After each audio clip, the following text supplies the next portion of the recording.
or I don't want for any of my guests to feel like there is any kind of prepreration because I don't want it to feel scripted. I want it to feel like, what's hey, the latest in Goan cuisine?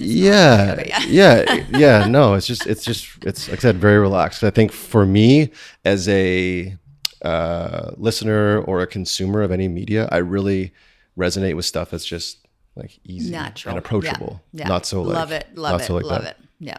Okay, so we're off. So we'll just start now. Hello, my name is Brad Bodnerchuk, and welcome to the Half a Dozen Hospitality Podcast, where we discuss everything hospitality, from the food on the plate to the teams that make it happen and the community that drives this industry forward. On this podcast, we sit down and chat with some of the most exciting, inspiring, and innovative minds that make up one of the most dynamic industries that there is today. And today, I have the pleasure of being joined by none other than Gail Johnson. Welcome to the show. Hey, Brad. Good morning. Nice to see you. We're catching Gail on a busy day today. It is Wednesday.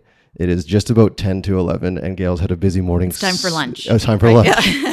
How early was your start today? Well, not too bad. Today was about 5:30, but that's not totally unusual. No? Okay. As a mom. Right. But as you'll know as a parent, right? Yes, soon. I'll learn that. But I was out the door and on the road by 6:30, so that is different for me. Good for you. Yeah, no traffic, which I really enjoy. Yeah, there's something beautiful about that. You can get places quickly at 6:30 in the morning. Yeah, if you're just willing to get up that early. One question I usually start the podcast off with, and I really feel like it leads down a lot of great paths for me, is the how, the where, the why, you and food. So my association with you has been through listening to you on the CBC, which has been amazing, and I love your spots on there. Thank you. So how did you become so aligned with food? What is it about that? I love that industry? question, and I love asking people that question.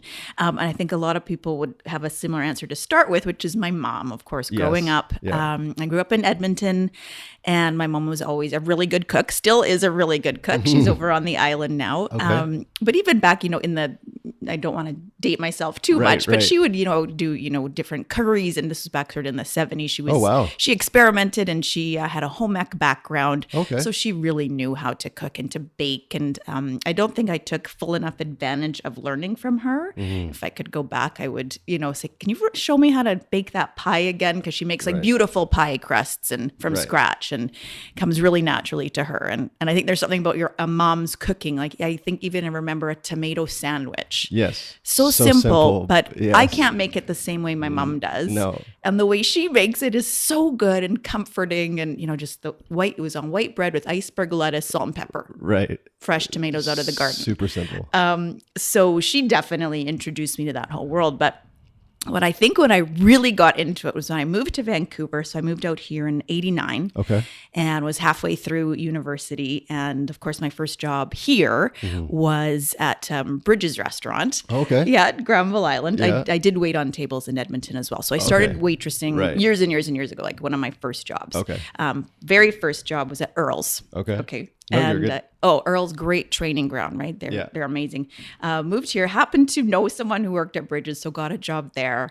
And this was back in, like 1990. Okay. So at the time, it was just a hoot. I mean, my closest friends today are people I met there. Oh, so cool. Whole other story that was, just becomes a family when you work in the restaurant industry, right? Yeah. But I remember working upstairs one night, and the chef, every night we'd go over the menu and, what the specials were, and he brought out these fiddleheads.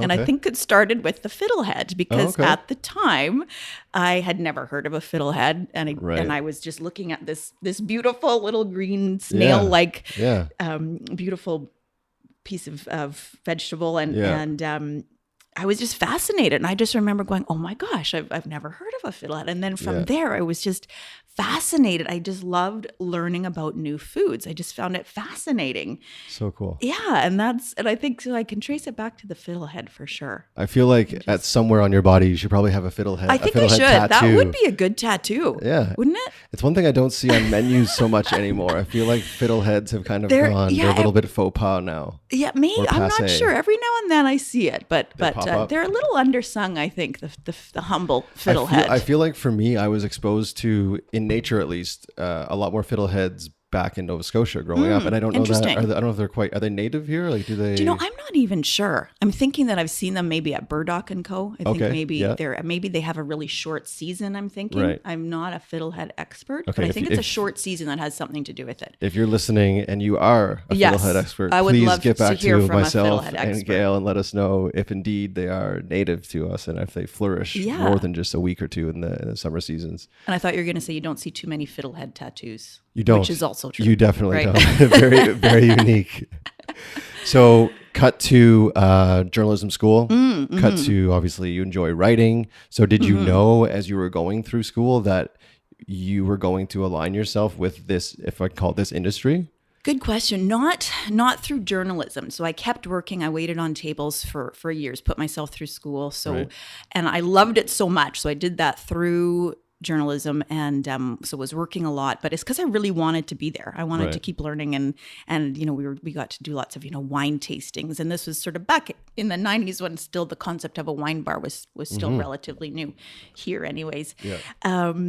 And I would have loved to have stayed on in the restaurant industry, but my manager at the time needed a certain amount of shifts, and I just couldn't do it once I started working in journalism, so I had to stop working there. I started out actually doing hard news. So I was a reporter. Okay. Yeah, I worked for the province for a couple of years doing like daily breaking news and got to work on some really interesting stories. You know, everything from, I don't know if you remember Clifford Robert Olson. Know the name. Yeah. So I went to go his faint hope clause trial. It was and it was just stuff like that, like breaking news. It was so interesting and great training though working at the province, because you'd have to show up first thing in the morning, well, maybe 9:30. First thing in journalism world. Yeah, exactly. And then you'd get your assignment and you'd go out with a photographer, do all your research. This was before the internet. Right. You do your interviews, come back to the office by about 3, and then have a story or several stories done by about 5 o'clock. Wow. So every day. And so it was great training. So I did that. And then the nature of the industry, you know, jobs were a little bit hard to come by, full-time jobs. So I was also working at the Georgia Strait at the time. I was working at both places right out of school. So shifted over to the Strait full-time.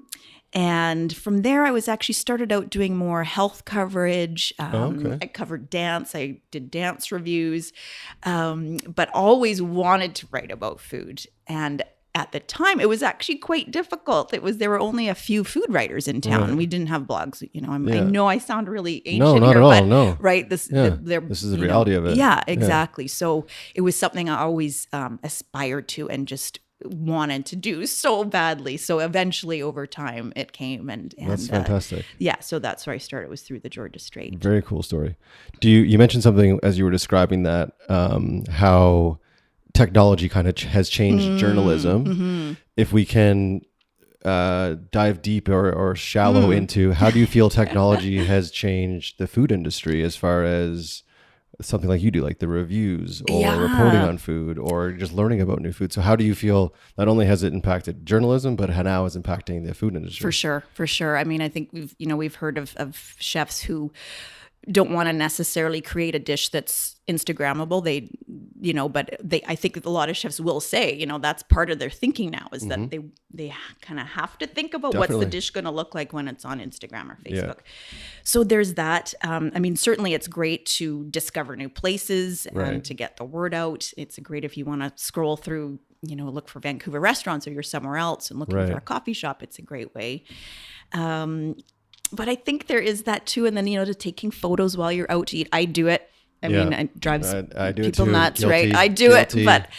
But I wonder, I haven't been to Italy in many years, but I do wonder what old time chefs think of people going into a restaurant and before they even eat, they got to take the photos of it. I kind of miss the days where you would just sit and not necessarily have your iPhone. I think as a, and we're going to go all over here, but I think as a new parent, it's something that I'm trying to hopefully avoid with my partner, Lindsay, is to avoid the screen time with our daughter. Oh, yes. But it is inevitable that at some point that she will either have to or she'll want to, whatever the situation is. Sure. So I feel like with the food industry, at least the places that I find that we frequent, they've kind of gotten over that a bit. And they've accepted that, look, this is just the reality. And you know what? Exactly. This is great for us because Brad's going to come in and he's going to snap a photo and Brad has X number of followers. So let's embrace it. Yes. But I still do know for a fact there's spots in Italy and there's spots in Nova Scotia. And I'm sure there's spots in Edmonton that you go in there and it's not that way at all. Exactly. So it can be found, which I think is great. True.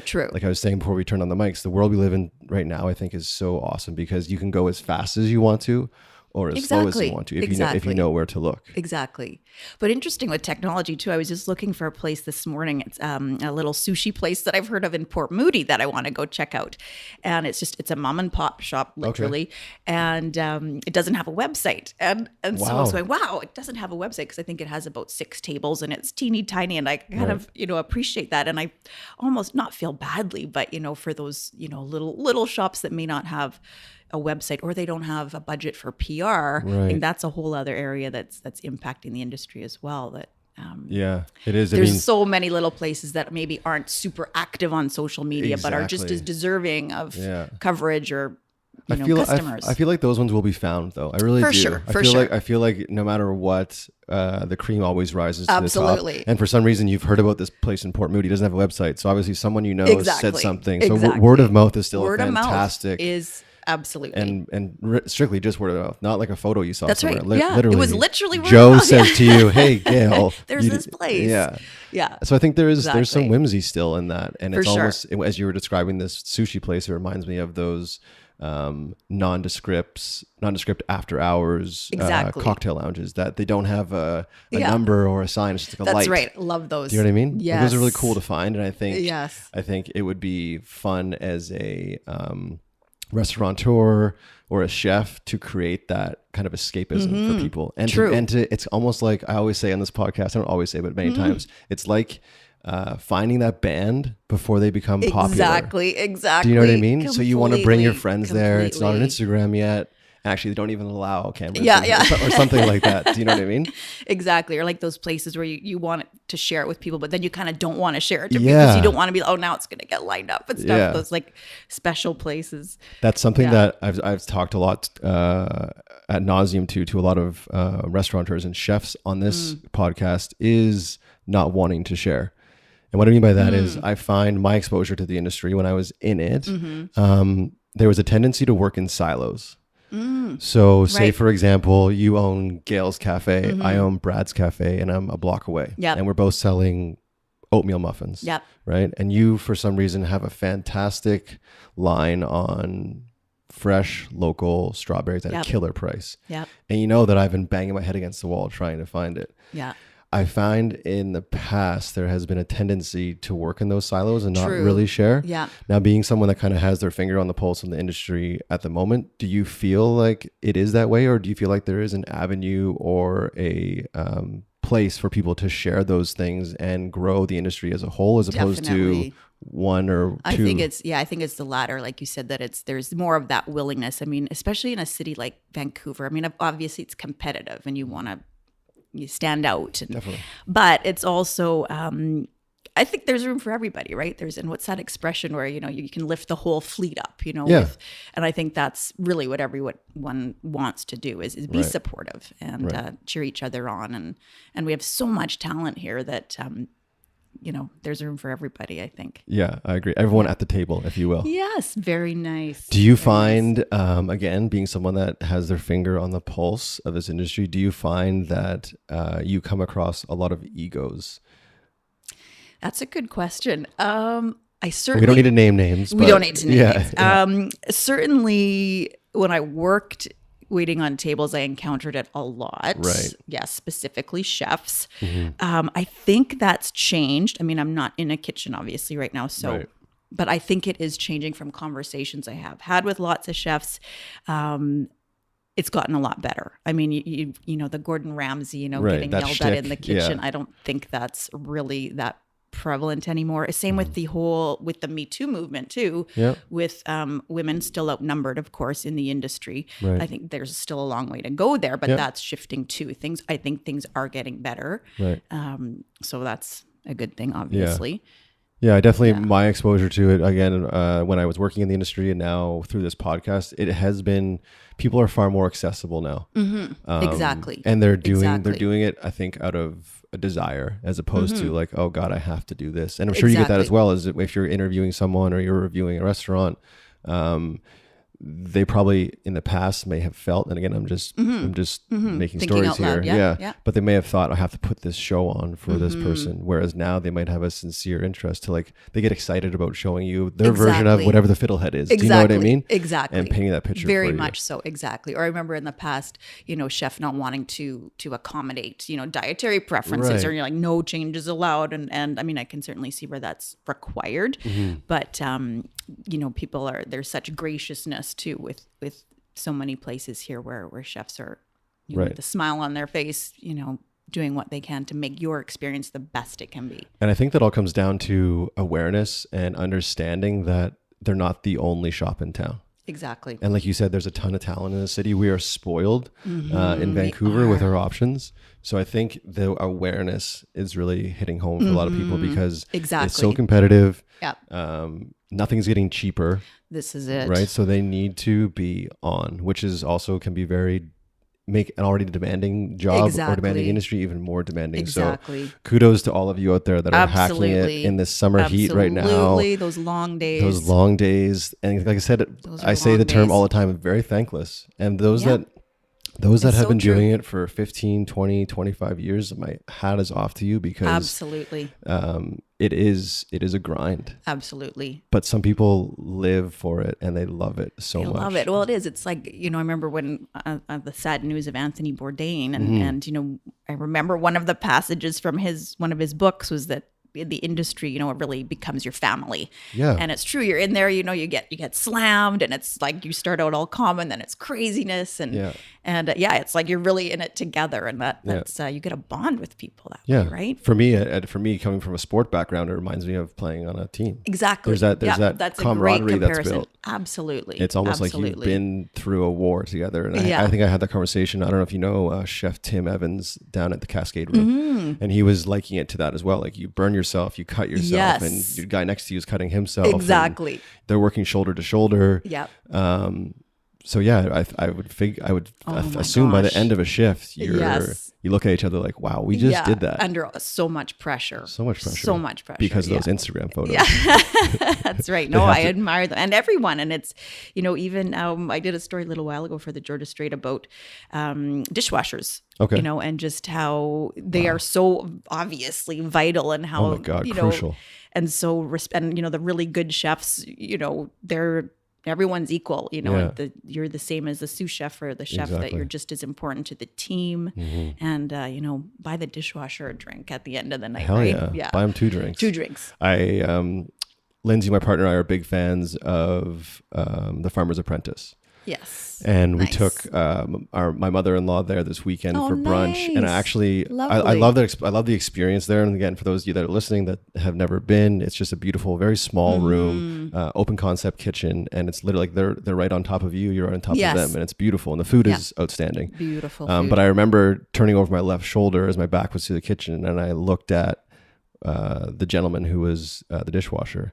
And it was almost like watching like a drill sergeant do work. And I just thought that is what I would want as an owner, or like you could tell he took a lot of pride in what he was doing. For sure.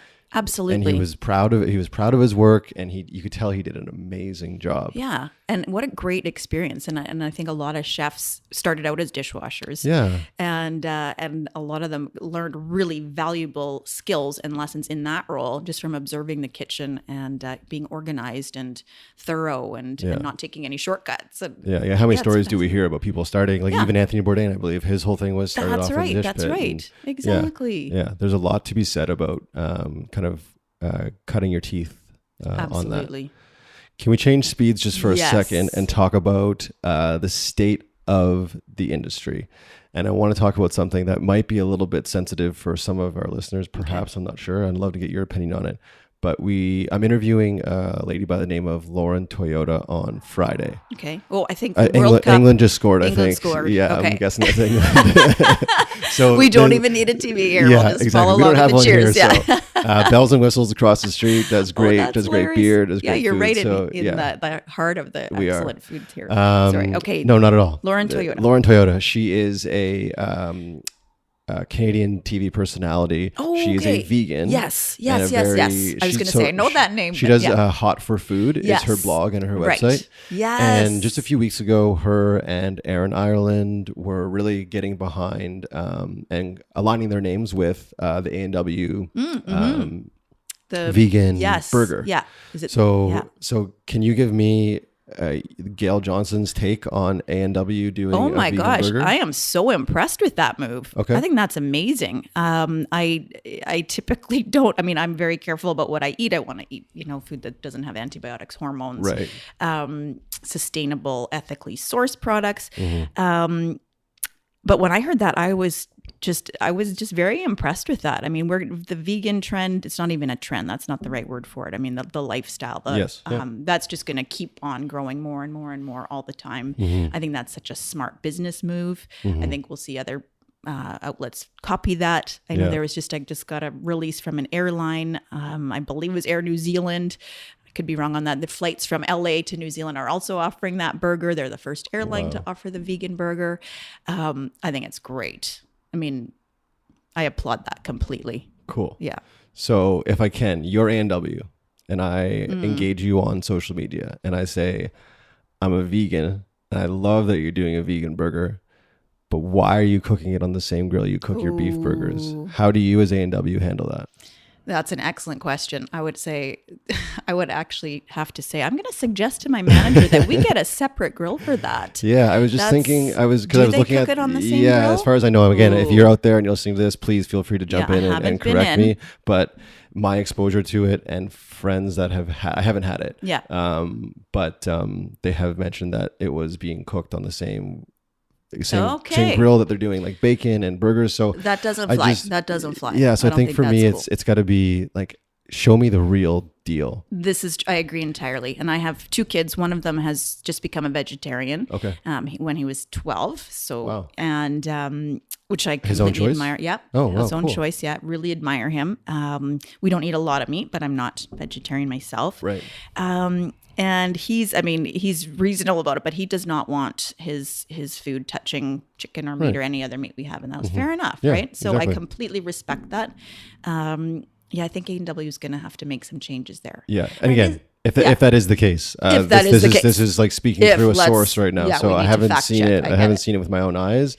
But again, I would be very challenged by believing that A&W is now bringing in a whole different grill and they're completely changing the way. Well, I think enough people will demand that, I would guess. Yeah. And I would hope so. Yeah. But the thing with that burger, I think it's great. But then there's so many, I mean, it is an American product. Yeah. So there's so many good house-made vegan and vegetarian burgers. Yeah. I had that burger at Meat in Gastown. Okay. Because they had recently introduced it. And it was fine, but I much preferred their house-made veggie burgers. Right. I mean, so it would be great to see more places maybe doing their own instead of getting the money mushrooms patties or the...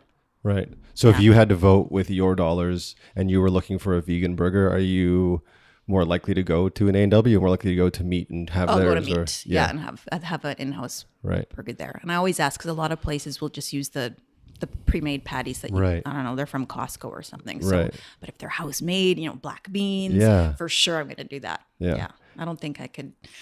Sorry, A&W, but you won't see me. And you know what? I don't think they need our money anyway. I think they're doing all right. Especially now that this campaign is just absolutely taking off. And I mean, we're talking about it here today, so it's working, right? Exactly. When did they announce that? Was that? I want to say it was like 3 weeks ago. Okay. Yeah. Yeah, and it was a big like curbside thing that's right. in Toronto. Yeah. And they may have done something here locally as well. I didn't see any executions, but perhaps it was. Interesting. But it is definitely. I mean, like I said, the fact that it's on my mind, the fact that we're talking about it, it's on my Instagram stories. It's on my, not mine personally, but others that I follow. So it's out there. But it was interesting just seeing and finding out this information about deeper what's actually going on with it. But I mean, kudos to them for recognizing the demand in the market for it. And I think it's great that people that choose to live that way now have an option and feel less outcasted. Definitely. I guess is the word. For sure. And more choices. Yeah, more choices. Yeah. I'm sure it won't be long before McDonald's follows suit. Yeah. You're probably right.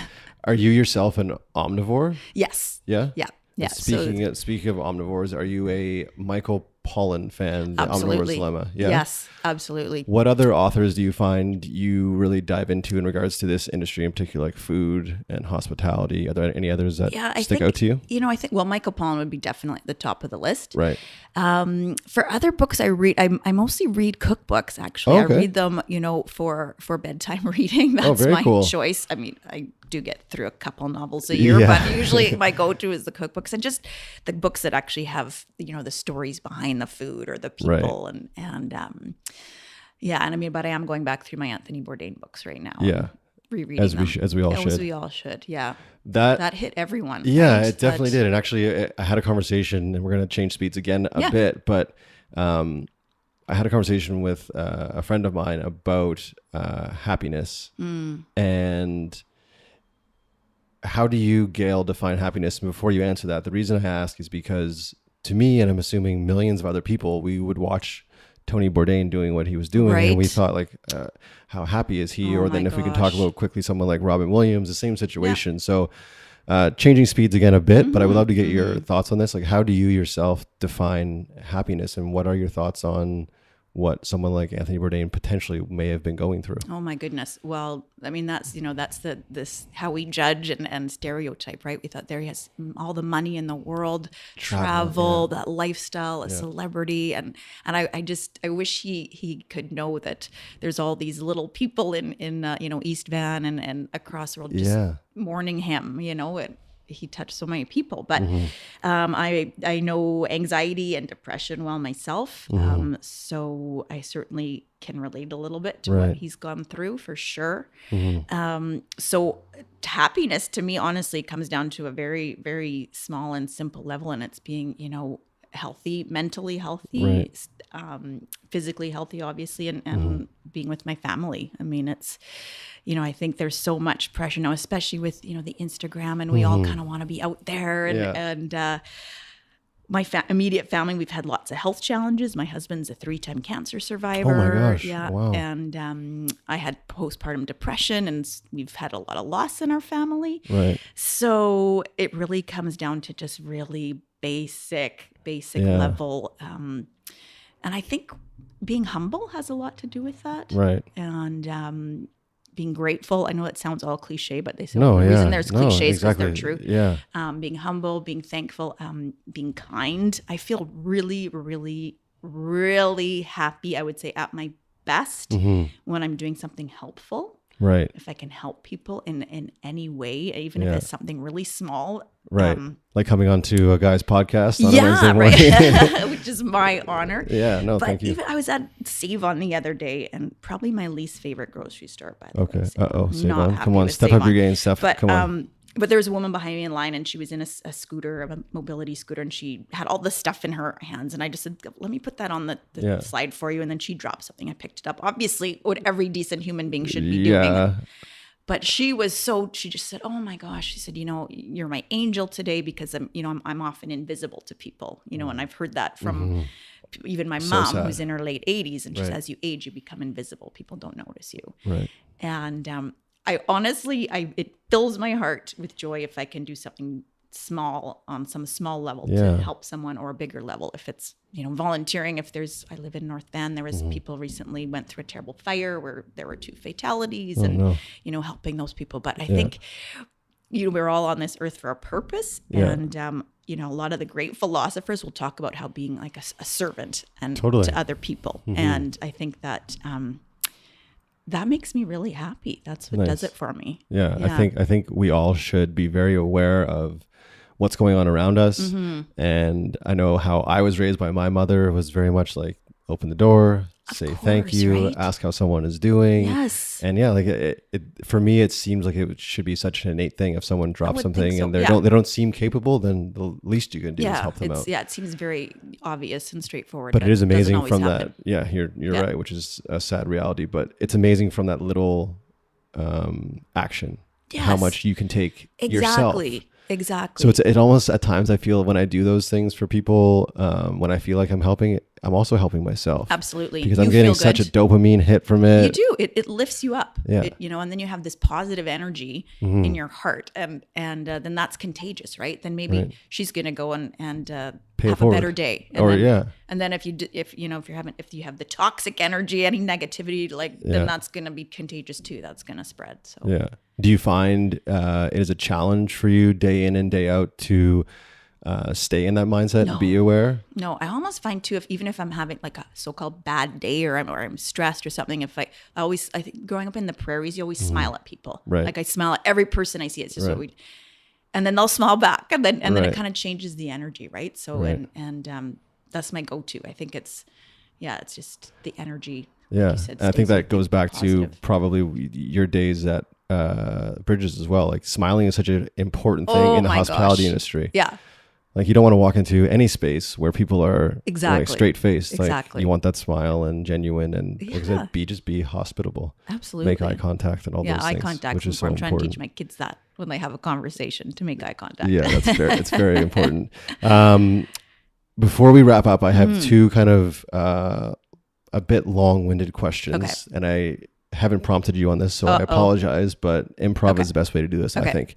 So it's called the Half a Dozen Hospitality Podcast. So I have for you, Gail's half a dozen have-tos. So give me 1 to 6, 1 to half a dozen of something that you have done, you have experienced, you tried, you tasted, you've listened to, you viewed, that you feel like the listeners just have to do. A trip you've taken, a meal you've eaten, something that you really want for listeners, just you guys have to do this. And food related? No, it can be like a dress you're wearing, the jewelry you purchase, a piece of art you have, whatever it is. Okay, that you must do. Yeah. First thing that's coming to mind is a trip to Egypt. Oh wow, it was actually a hard trip. It's kind of hard travel, but that was a dream of mine that I made happen. Seeing the tombs that are hundreds of feet under in caves, and that always boggles my mind. That stuff. Yeah, I'm just thinking travel.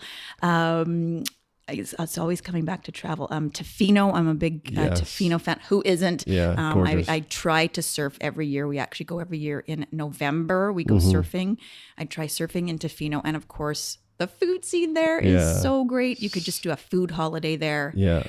I haven't done this yet, but I'm going to Haida Gwaii. Okay, cool. Experience. I have I hear it's a very magical healing place. Right. Going there in a few weeks. I think that is actually a must visit for anybody. Right. To see that place and to learn more about our First Nations history. Yeah. Cool. 3's great. Most people do 1 and then they get really nervous and just stop. So 3's good. Wine country. Our wine country is phenomenal. Underrated. Oh my gosh. It's amazing. We went to Napa Valley over spring break just for a couple nights. And when I compare that to the Okanagan, I would pick the Okanagan any day. Oh, wow. Oh my gosh. We're so fortunate to have that so close to us. Right. And the tastings, Napa Valley, they're charging $25 for a tasting. American. Yeah. Right. So it's like, can we share one, please? Yeah, exactly. Yeah. Love local. We're so lucky here. Whistler. We're so blessed. Now I need from you the half a dozen haven't yet. So you kind of gave us one already with the Haida Gwaii. That's okay. That's okay. So what are a few other things that you haven't experienced yet that are on kind of your bucket list, if you will? Whether it be food related or not. Africa is huge. What about Africa? Go there. I just want to learn more about that whole continent and just see, speak to people who live. I want to go to Kenya and do this, not just the tourist safari, but really get into the villages and learn about what they eat. And do more cooking over fire. Oh, wow. Actually, we go camping with some friends, and a friend of mine's really good about campfire cooking. I want to do more of that. Okay. Yeah. There's a few restaurants that are the names are escaping me and the locations are, so it's really not helpful to you at all. But I'm gonna look for those and email them to you. Strictly over the fire cooking, which is now becoming a thing. I think it's such a beautiful way to cook. And oh my gosh! Just the look of it and the flavors that you can get, and it's so traditional. Primal. Yeah. Mm-hmm. Do you want to stop it too? Yeah. Let's stop it too, because I don't want to leave you with dead air. And then I'll leave and I'll go, I should have said this, this, most people this. do. Most people do. It's all good. And then I'll email you and I'll say, can you just can you edit that in? The last one I have for you is I know that your Instagram handle has changed a bit. Now it's Vancouver Fit Foodie. Thank you. Yes. Vancouver's Fit Foodie. Vancouver's Fit Foodie. Yeah. So fitness is a massive part of your life. It is. As it is mine as well. Excellent. How do you feel like the food industry, and let's talk about people that populate it, the chefs, the managers, has changed from what it was in the 90s to what it is now? The saying of never trust a skinny chef. Yeah. Do you feel like fitness is now it's kind of making its way into kitchens and making its way into the industry? Question. Certainly in Vancouver where we live, right? So health oriented. Right. We all know that the health dangers of overweight and Obesity, not getting enough movement for sure. and even not just for your physical health but your mental health as well. But you think of, say, Ned Bell, for example. He's huge into cycling. I know Trevor Bird from Fable is big into, I believe it's CrossFit and HIIT. Right. And I think, there's definitely more of a movement to that healthy, the whole balanced lifestyle, say with more restaurants trying to give their staff reasonable shifts and time off and benefits. I know Pigeon's done a lot of really great stuff with that. So the whole balance for sure. And for me, my hobby is I teach fitness a few times a week. So I have a few fitness classes and I go that's to. But it's a in great West Vancouver? Yeah, it's at a community center there. Very cool. I was at Steve Nash in the Y downtown Vancouver, but ended up over there. But what a great combination, because I eat a lot and I like eating a lot. Yes. And so I have this to sort of balance things out. Is that a passion for you, the teaching of the fitness? I love it. It's a rush for sure. And I just get to crank like really loud dance music. Yes. And sweat like really, really, I like really hard, intense workouts. And you feel so great afterward, right? Yeah. You're clearer, you're calmer, you're ready for the day, gives you energy. Yeah. If someone wanted to drop in on one of your classes, when and where? So it's West Vancouver Community Center. It's not even $7 for a drop-in Oh class. my God, so come it's on. pretty amazing. Tuesday, Thursday, Saturdays, 9:00. 3 a week? Yeah. Tuesdays HIIT, high intensity interval training. Okay. Thursdays cardio box, and Saturday is good old fashioned step class with Oh, some wow. strengthening. It's Amazing. taking it back. I like it. Actually, Lindsay, my partner, used to do step class. She taught it when she was 16 back in Sault Ste. Marie. Every once in a while, I'll get her to break it down for me, and I find it so entertaining. But it works. It's just, you can't argue with it. And I'm sure it really resonates with a lot of people. You know what? It's I use the step more as an athletic tool, not like the 1980s grapevine. You can but you can do a lot of. In fact, when you go for a stress test for your heart, they make you climb stairs. So anytime you're climbing stairs, you're going to get that heart rate up. Amazing. I wanted to take one more second, or one more minute, I should say, to recognize you and say thank you so much for your time, for being so approachable and so hospitable. I appreciate tuning in, listening to you. I really think you put out some fantastic content. And again, thank you so much for holding space for me and my project and this podcast. I look forward to perhaps round 2 at some point. Amazing. I love what you're doing. It's such an honor. Thank you so much for your kindness and hospitality. Thank you. It's been an absolute pleasure, Gail. Thank you so much again, guys. Check out Gail at Vancouver's Fit Foodie on Instagram. Check her out 3 days a week in West Vancouver to get fitter. And thank you guys for watching and listening every single week. Until next time, guys, be good and do good. That's it. Love it. Thanks so much. That was awesome. Thank you. You're really good at Yeah.